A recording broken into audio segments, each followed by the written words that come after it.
What if I told you that Tom Riddle's first rise to power was so dark and disturbing that it had to be cut from the Harry Potter movies? If you think you know the Dark Lord, then think again, because the Harry Potter movies completely omitted a massive portion of the books. In these missing chapters, we read about Tom Riddle before he was Voldemort. Perhaps you've wondered how and when Tom Riddle created each Horcrux. Or maybe you're curious about his childhood and time at Hogwarts. In The Half-Blood Prince, Harry and Dumbledore explore the memories of several wizards, muggles, and house elves, all to piece together exactly how a boy named Tom became the greatest dark wizard of all time. And similarly to the story of Tom Riddle's family, his rise to power is a dark and terrifying one, filled with death and despair. This is not a story of massive battles or wizards' duels, but the story of how Tom became one of the most persuasive and manipulative wizards, capable of coercing and converting hundreds of followers, all while pursuing immortality at any cost. My name is Gibby, and welcome back to Fact or Fantasy Harry Potter, a channel dedicated to the wizarding world and all the lore found in it. In today's video, I'm going to uncover the dark history of Tom Riddle. We are going to explore his childhood, time at Hogwarts, and his first rise to power. And specifically, we'll find out where, when, and how each Horcrux was created. By the end of this video, I think you'll understand exactly why these disturbing scenes never made their way into the movies. While they were long and probably couldn't fit into a feature film, they also were tragic and disturbing, showcasing the darkest parts of Voldemort's wizardry. Of course, before we begin, be sure to subscribe if you enjoy this type of content. Plus, like and share this with a friend, as that greatly helps grow the community. And finally, a huge shout out to Jason, Joshua, Timothy, RoboSteve, and the rest of my incredible Patreon supporters and YouTube members who help make these videos possible every month. And now, with that being said, let's dive into the dark history of Tom Riddle.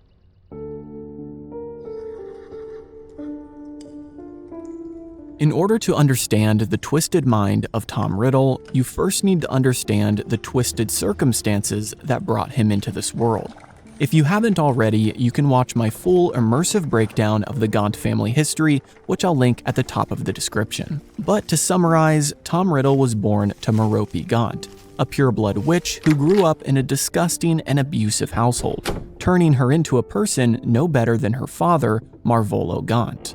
Marvolo was a proud wizard who obsessed over his pureblood status and heritage, and over the years, two items have been passed down through the family to him: the locket of Salazar Slytherin and the Peverell family ring. Marvolo also had a son named Morphin, and after several reports of attacks on muggles, the Ministry of Magic arrested both the father and son, leaving Merope alone. With this newfound freedom, Merope magically coerced a man named Tom Riddle into a relationship with her, and eventually she got pregnant. After Merope let the spell on Tom Riddle Sr. fall, believing that he would stay with her, he left. She was then destitute and alone in London, and gave birth to her son at Wool's orphanage, dying soon after. But not right before she named her son after her father, Marvolo, and her lover, Tom Riddle. It is also key to note that while she was pregnant in London, she had to sell some of her belongings to get by, and one of those magical belongings was the locket of Salazar Slytherin, which she sold to the dark magic shop Borgin and Burke's.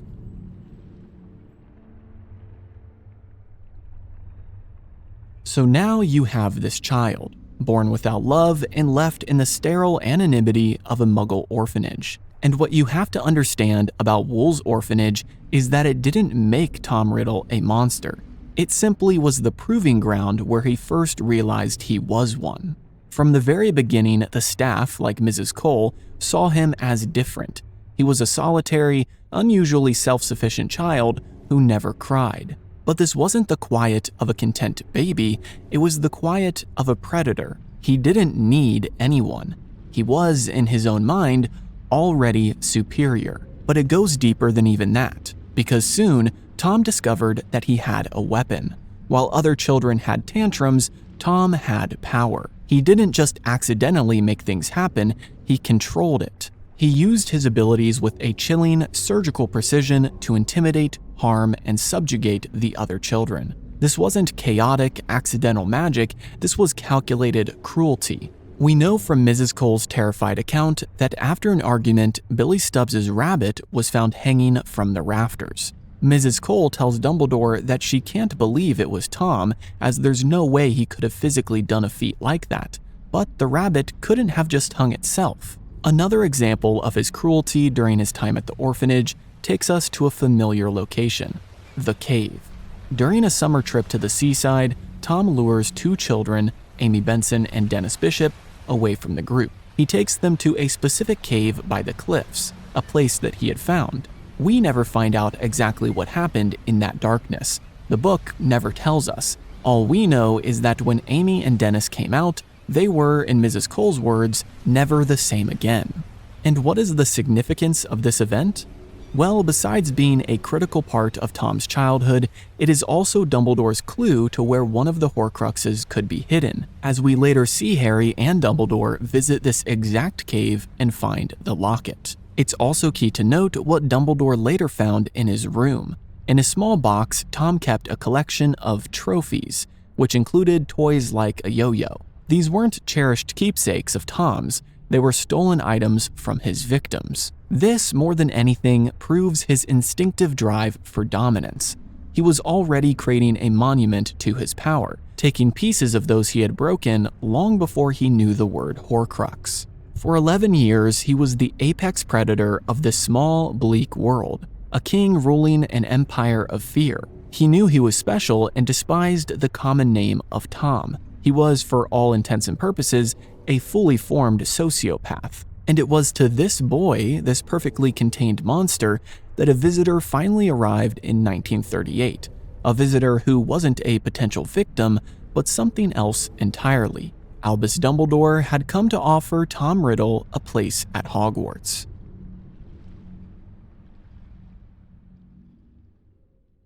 Hey guys, it's Gibby here, just wanting to give you a quick update about the channel. As you might be able to see below, this is a collaborative post between the main Factor Fantasy channel and a new channel called Factor Fantasy Harry Potter. As you can probably put together by that, I am putting all of my Harry Potter content on this new channel because, let's just say, YouTube doesn't really help creators when they're posting about multiple topics. You really get dinged in the YouTube algorithm if you're trying to split your audience. So what I've had to do is simply split up the topics between Lord of the Rings and Harry Potter, and since I started the main channel as a Lord of the Rings channel, it is going to stay that way, and I'll be transitioning the Harry Potter content to this new channel over the next couple months. It will be a smooth transition, it's not just going to be super abrupt, but be sure to subscribe to the new channel if you come over here for Harry Potter content. And if you like Lord of the Rings content, then of course, stay subscribed to the main channel as well. As always, thank you so much for your continuous support over the years. I'm super blessed to be able to do this for a living, and I hope to be able to do it for many more years to come. I know there might be some growing pains with this change, but please bear with me, and I think it'll pay off for both of us in the end. That way you can get the content you are looking for and not have to see stuff from Lord of the Rings if you don't want to see it, or from Harry Potter if you don't want to see it. Now that being said, let's get back into the lore.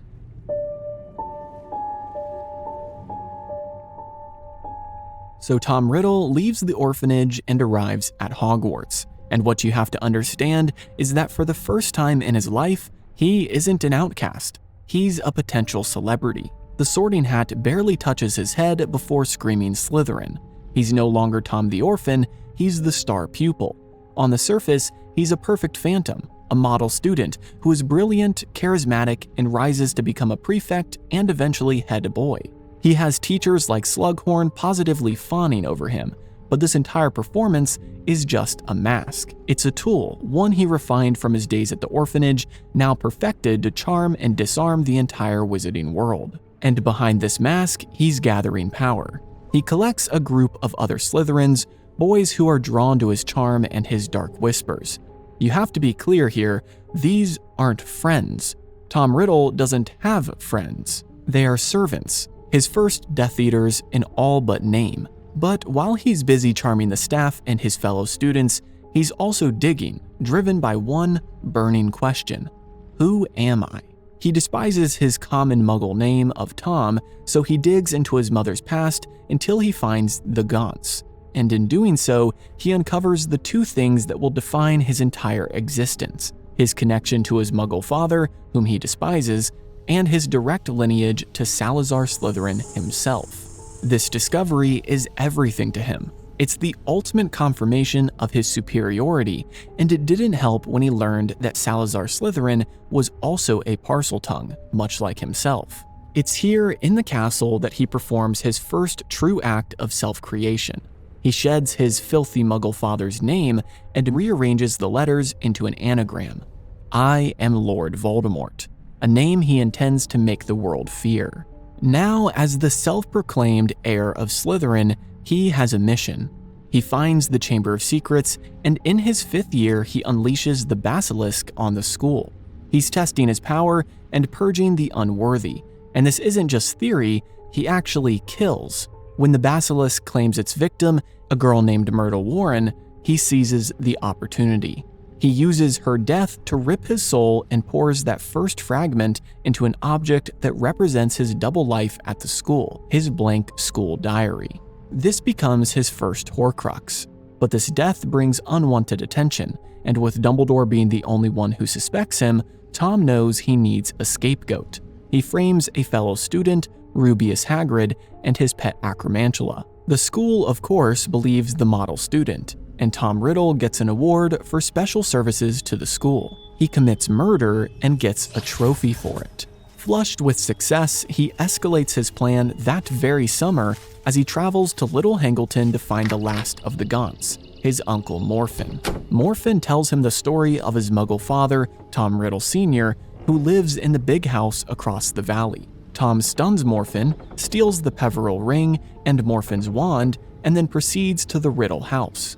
In a single night of brutal revenge, he murders his father and his grandparents.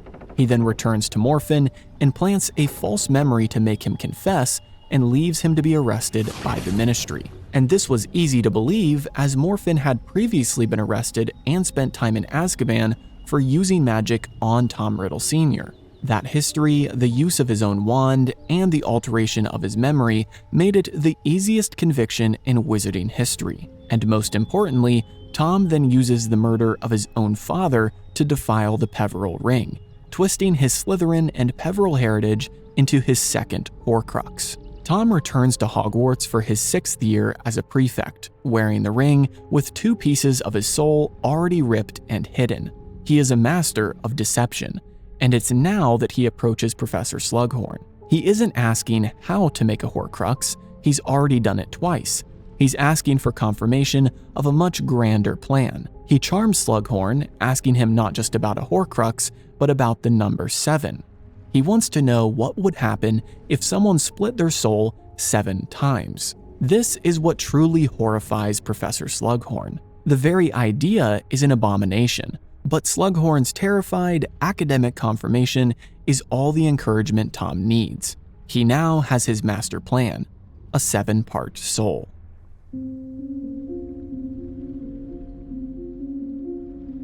Tom Riddle graduates from Hogwarts as head boy, with every award and accolade imaginable.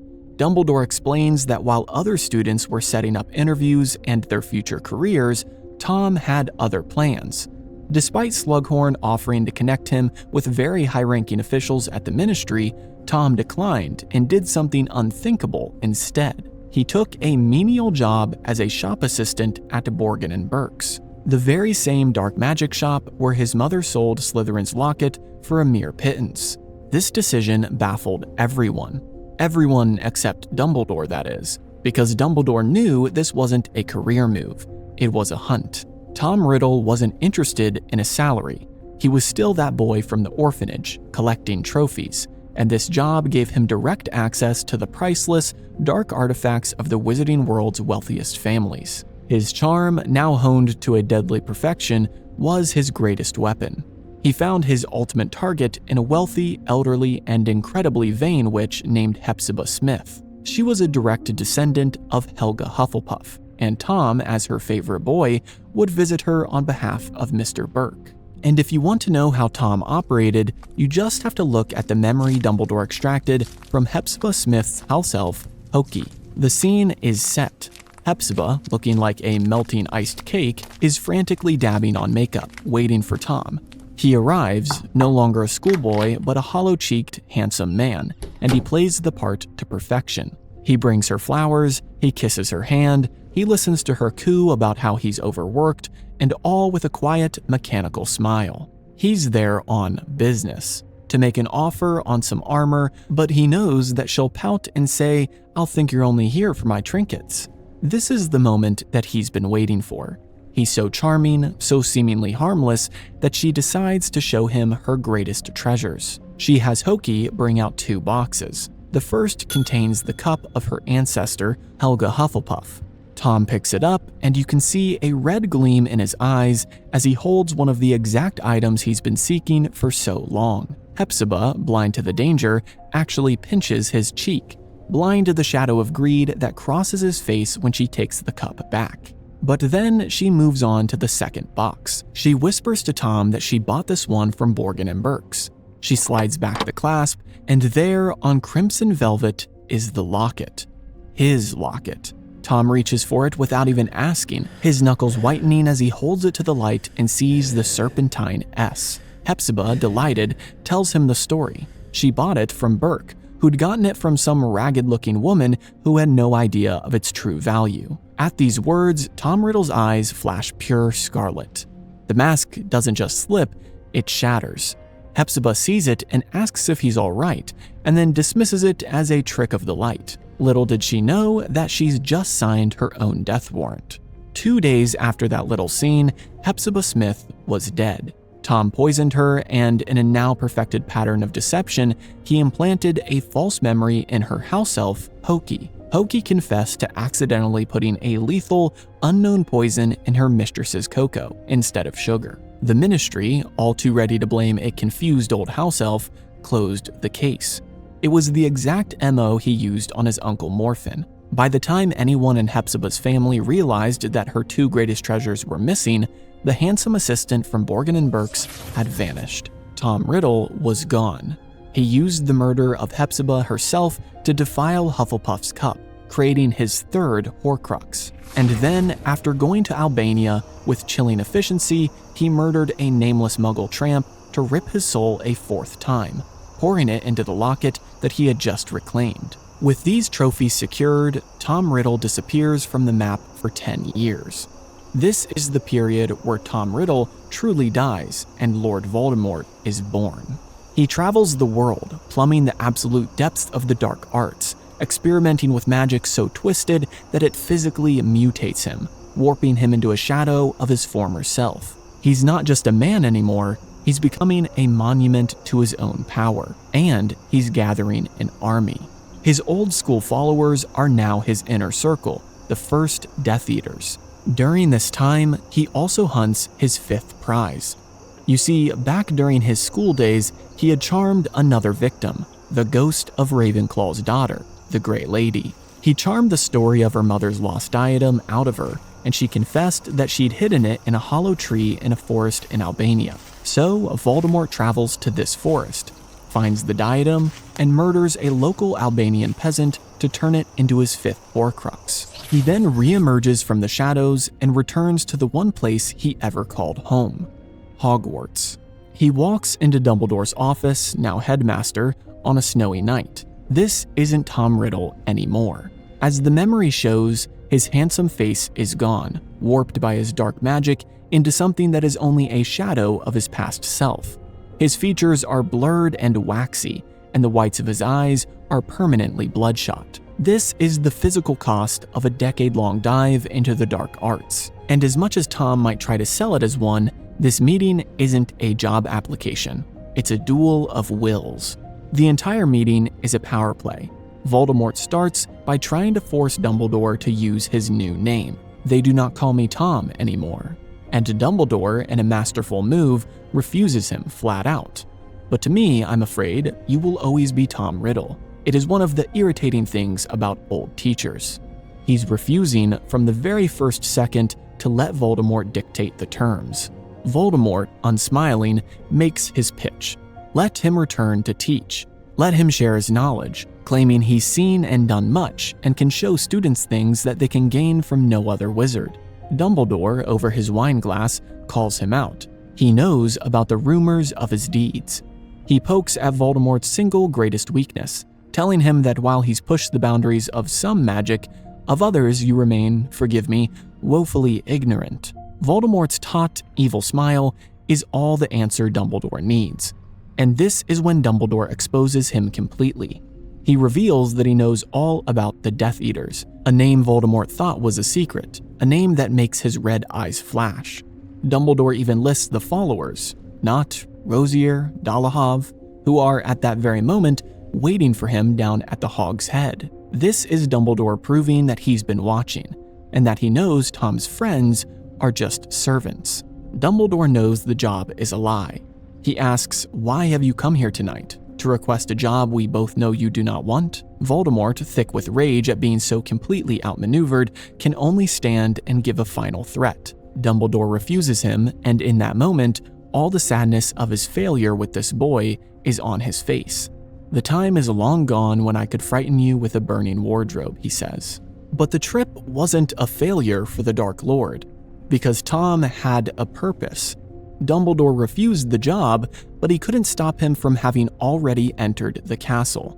Voldemort uses this visit to hide his newest Horcrux, the diadem, in the one place in the castle he's sure no one will find it, the Room of Requirement. In fact, he's so sure no one will find it that it is one of the only Horcruxes that does not have any special enchantments protecting it. Denied his symbolic conquest of the castle, he now turns to the entire wizarding world. With Dumbledore as his only real opposition, Lord Voldemort and his Death Eaters begin the First Wizarding War. It is a decade-long campaign of terror, aimed at subjugating all Muggles and purifying the wizarding world, all while he continues his hunt for the ultimate conquest, mastery over death itself.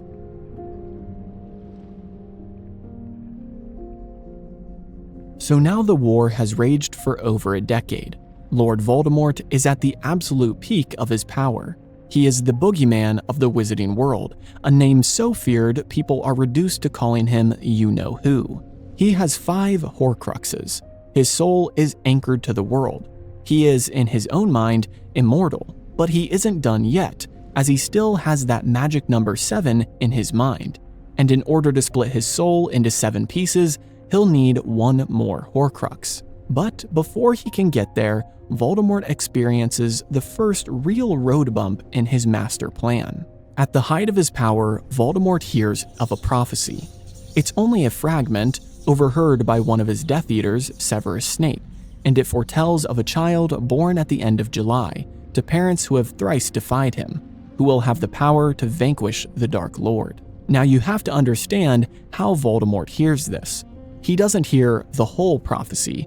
He doesn't hear the part about how the child will be marked his equal. He only hears about a threat. And for a man obsessed with controlling his own destiny, any threat must be annihilated. He hunts for this child, and his focus narrows to 2 families, the Longbottoms and the Potters. And in a fatal decision, he chooses the Potters. He chooses Harry. The Potters, knowing they're being hunted, go into hiding under the Fidelius charm. Their safety rests on a single secret keeper. They put their trust in their friend Peter Pettigrew, but Pettigrew is a coward, a spy for Voldemort, and he betrays them instantly. This leads us to October 31st, 1981. Voldemort, acting on Pettigrew's information, strides into Godric's Hollow. This isn't a battle, it's an execution. He murders James Potter. He corners Lily, who refuses to stand aside. She begs for her son's life, and when Voldemort gives her the choice, she sacrifices herself. Her death is not just a murder, it's a deliberate act of sacrificial protection. And here, Voldemort, the wizard who Dumbledore called woefully ignorant, makes his final, fatal mistake. He doesn't understand love. He doesn't understand the ancient magic that Lily has just invoked. He raises his wand, unleashes the killing curse, and the magic rebounds. The curse, fueled by Lily's protection, blasts back and strikes him. His body is obliterated and he is ripped from his physical form in an agonizing blast of his own power. But he doesn't die, because he can't. His 5 Horcruxes anchor his main soul fragment to life. But his soul is now so unstable, so torn apart, that a 6th piece is ripped from him in the explosion. This fragment, this piece of Tom Riddle's soul, blasts free and latches onto the only other living thing in that room, Harry Potter. He has, without ever intending to, created his 6th Horcrux, and he has marked Harry as his own equal. Voldemort is now less than a spirit, a disembodied essence, and he flees. He flees to the one place that he's ever known refuge, the forests of Albania, the same place that he found the diadem. For 10 years, he is a shadow, a whisper, surviving by possessing animals like snakes, a pathetic, miserable existence for a man who craved ultimate power. His only goal now is to regain a body. He gets his first real chance when a foolish, stuttering wizard named Professor Quirrell wanders into that forest. Voldemort possesses him, latching onto the back of his head like a parasite. He uses Quirrell to get the Philosopher's Stone, but he's thwarted again by the very boy who survived his first curse, Harry Potter. He's forced to abandon Quirrell and he flees back to the Albanian forest, weaker than ever. And it's key to note that while this is happening, his past is already being dismantled. Before his defeat, Voldemort had entrusted one of his most precious Horcruxes, his diary, to Lucius Malfoy. Left to his own devices, Malfoy concocts one of the worst plans known to wizard kind, and he slips this diary to Ginny Weasley.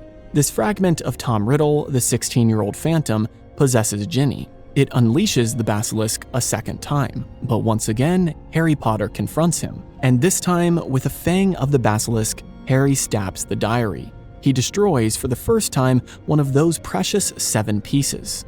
But back in the forests of Albania, Voldemort's luck turns around when he is found not by an enemy, but by an old servant. Peter Pettigrew, the traitorous secret keeper, has been exposed and is now on the run. He fakes his death and spends 12 years as a rat, but he is eventually found and forced to flee. Scared and desperate, he seeks out the only master who ever offered him protection. Pettigrew finds the wretched, spectral form of Voldemort in Albania and begins to nurse him back to health, milking the venom of Nagini, a massive snake who is now Voldemort's constant companion, and mixing it with unicorn blood to create a potion that gives Voldemort a rudimentary temporary body. It is a grotesque parody of life, a weak, skeletal, baby-like creature that Pettigrew must carry and feed. It's during this time that an unfortunate ministry witch named Bertha Jorkins, on holiday in Albania, stumbles upon them.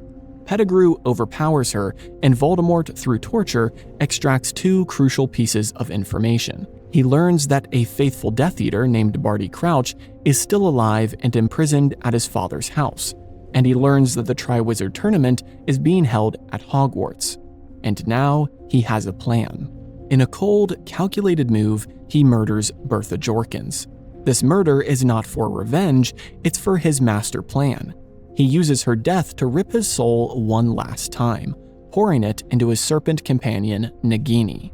This, he believes, is the fulfillment of his goal. He has now split his soul into 7 pieces, creating what he thinks is his 6th Horcrux. He is, of course, woefully ignorant, as Dumbledore would say. He has no idea that when he attacked Harry, he created a 7th Horcrux by accident, and that his soul is now split into 8 pieces. With his final piece of immortality in place, he set his master plan in motion. He used his faithful Death Eater, Barty Crouch Jr., to infiltrate Hogwarts and rig the Triwizard Tournament, turning the cup into a portkey that would deliver Harry Potter to a dark, misty graveyard in Little Hangleton. Here, Peter Pettigrew tied Harry to the tombstone of Tom Riddle Sr. and began the dark ritual. He took the bone of the father, the flesh of the servant, and the blood of the enemy, believing that by taking Harry's blood, he would absorb Lily's protection and be able to harm Harry Potter. And upon the completion of this spell, Tom Riddle, the boy from the orphanage, the teen who had murdered his own father to split his soul, the man who coerced an elderly lady to obtain rare magical artifacts, and the dark wizard who changed his name to Lord Voldemort, had returned.